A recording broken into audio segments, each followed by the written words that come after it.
Hablemos a continuación del medio de control de nulidad por inconstitucionalidad consagrado en el artículo 135 del CEPAC.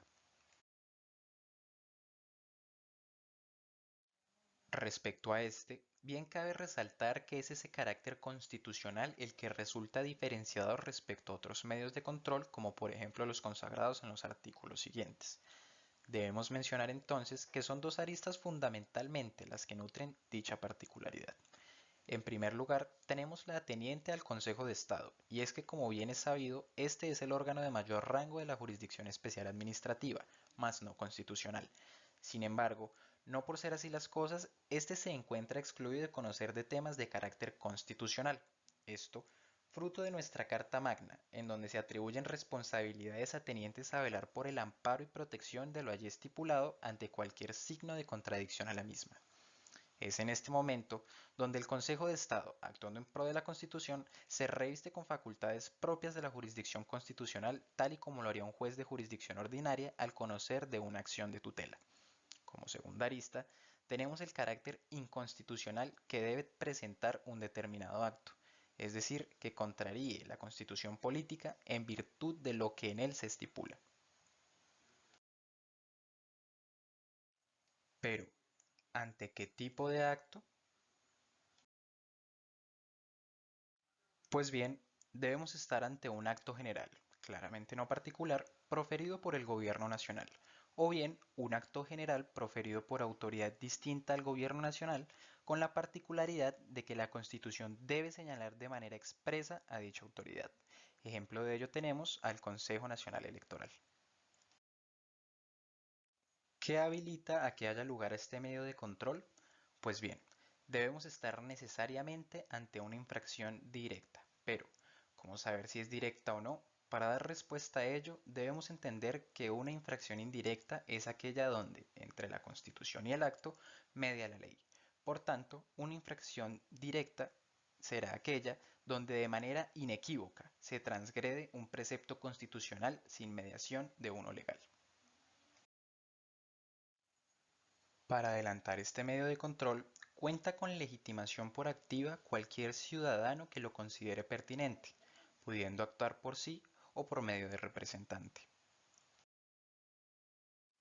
Algo que debemos tener en cuenta es que el Consejo de Estado no se verá limitado para proferir su decisión a los cargos formulados en la demanda. En consecuencia, podrá fundar la declaración de nulidad por inconstitucionalidad en la violación de cualquier otra norma constitucional que considere se encuentre claramente transgredida por el acto general expedido. Finalmente, ha de mencionarse que el trámite detallado del medio de control de nulidad por inconstitucionalidad se encuentra consagrado en el artículo 184 del CEPAC. A continuación, hablaremos del control inmediato de legalidad consagrado en el artículo 136 del CEPAC. El aspecto fundamental que debemos tener en cuenta para que haya lugar a este medio de control concierne a la presencia de un estado de excepción debidamente declarado mediante decreto de apertura. Dicho estado de excepción puede ser declarado por 1. Guerra exterior, 2. Conmoción interna o 3. Por emergencia, según lo consagrado en el artículo 212 y siguientes de la Constitución Política Nacional. Una vez se expide el decreto de apertura, el Gobierno Nacional adquiere el rol de legislador extraordinario. Fruto de ello, puede expedir decretos legislativos atenientes a conjurar la situación que dio lugar al estado de excepción. En este punto, debemos tener en cuenta que respecto a los decretos legislativos se predican las mismas características de las leyes, por tanto, necesitará decretos reglamentarios para su desarrollo. Es entonces cuando aparece este medio de control, encaminado a verificar la legalidad de dicho acto administrativo de carácter reglamentario de forma automática y posterior. Pero, ¿a quién corresponde ejercer dicho control? Según lo consagra el artículo 136 del CEPACA, los tribunales en sala plena del tribunal cuando el acto fue proferido por una entidad territorial, O bien, si es una autoridad nacional la que expide el acto, el control le corresponde al Consejo de Estado a través de sus salas especiales.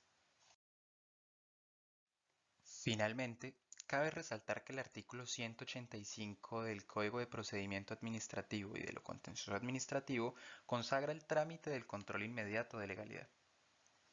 Ahora bien, podemos identificar 5 principales diferencias entre los dos controles previamente expuestos. 1. El carácter constitucional presente en la nulidad por inconstitucionalidad. En la nulidad por inconstitucionalidad, el Consejo de Estado ejerce funciones de jurisdicción constitucional respecto a actos inconstitucionales fruto de una infracción directa. Segundo, el estado de excepción en el control inmediato de legalidad. Recordemos que existe la necesidad de estar en estado de excepción para dar trámite al control inmediato de legalidad. Tercero, sobre el acto a controlar. En el control inmediato de legalidad se limita a los decretos reglamentarios expedidos en estado de excepción. Cuarto, el órgano de control. Si bien en ambos el Consejo de Estado puede llegar a conocer, en la nulidad por inconstitucionalidad esta facultad se limita exclusivamente a dicha entidad. Y quinto, el carácter automático del control inmediato de legalidad. El control inmediato de legalidad se llevará a cabo de manera automática, mientras que el control de nulidad por inconstitucionalidad se llevará a cabo una vez se advierta dicha contradicción a los parámetros constitucionales. Cuando estamos frente a la nulidad simple de los actos de carácter general, se observa de esta manera que no hay un término de caducidad en la norma. ¿Esto qué quiere decir? No hay un término perentorio dentro del cual se llegase a presentar esa demanda de nulidad simple. De esta manera, la finalidad de la nulidad simple es que se destine a la declaración de la nulidad de un acto de carácter general.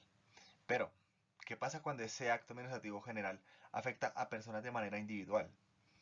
Bueno, podrá demandarse la nulidad del acto administrativo por ser de carácter general.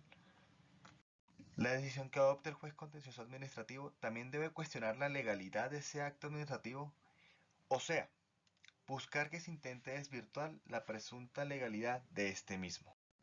Frente a un acto administrativo de carácter particular, o sea, dirigido a producir efectos hacia alguien de manera individual, efectivamente puede ser atacado. Desde luego, vía acción de nulidad y restablecimiento del derecho para buscar que este acto administrativo que se ha expedido logre ser declarado nulo por parte del juez contencioso administrativo. Este medio de control efectivamente se basa en buscar la ilegalidad del acto administrativo. Y esto es que el acto administrativo haya sido expedido con falsa motivación o con desviación del poder. En ese sentido, cuando el afectado con el acto administrativo de carácter particular pueda sentirse afectado y le llega a generar una perturbación de algún tipo, vulnerándole algún derecho o condición, o en tal caso le haya modificado o extinto alguna situación jurídica, pues la persona que considere que carece de legalidad suficiente este acto administrativo puede demandarlo frente a lo contencioso administrativo. Vale. Las diferencias que podemos denotar entre estos dos tipos de medios de control son los siguientes.